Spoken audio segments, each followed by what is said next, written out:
Hai teman-teman, Shalom. Tema khotbah kita adalah anak pemersatu keluarga. Teman-teman yang dikasihi Tuhan Yesus, sebelum saya berkhotbah, saya ingin bercerita kepada teman-teman. Begini ceritanya.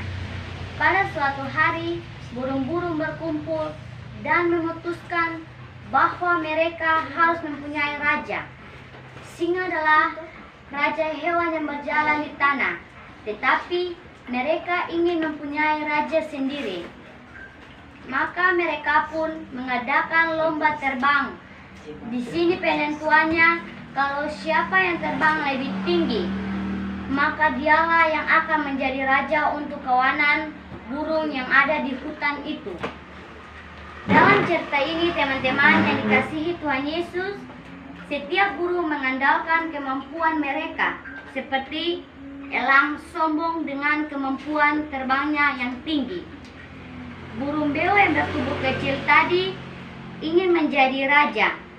Burung bulbul pun demikian. Dan apa yang terjadi, teman-teman yang dikasihi Tuhan Yesus?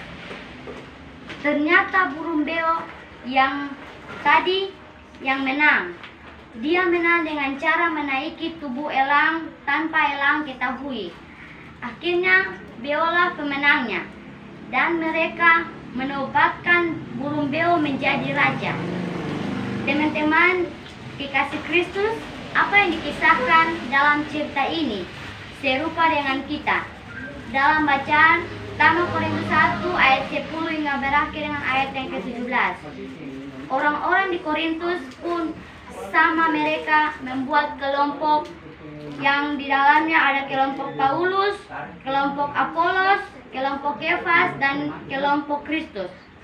Terhadap masalah ini, Rasul Paulus menasihati orang-orang di Korintus agar rendah hati, tidak sombong, tidak berselisih, dan tidak bertengkar, sehati, sepikir. Teman-teman kekasih Kristus, yang paling utama dan terutama dan bukan para rasul. Para rasul hanyalah alat yang dipakai Tuhan untuk menyampaikan berita Injil kepada segala bangsa. Teman-teman kekasih Kristus, perselisihan atau pertengkaran seringkali terjadi dalam keluarga, misalnya antara adik dan kakak. Pertengkaran adik dan kakak itu macam-macam. Misalnya, kakak dan adik ingin mencari perhatian mama dan papa. Untuk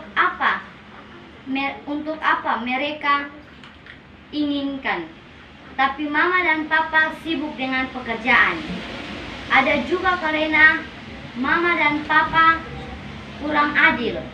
Mama dan papa lebih banyak waktu untuk adik dibandingkan kakak, atau sebaliknya.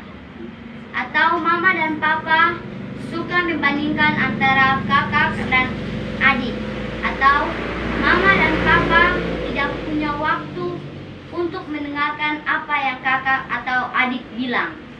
Penyebab-penyebab ini mengakibatkan kebencian, permusuhan, iri hati, persaingan, kesombongan antara kakak dan adik.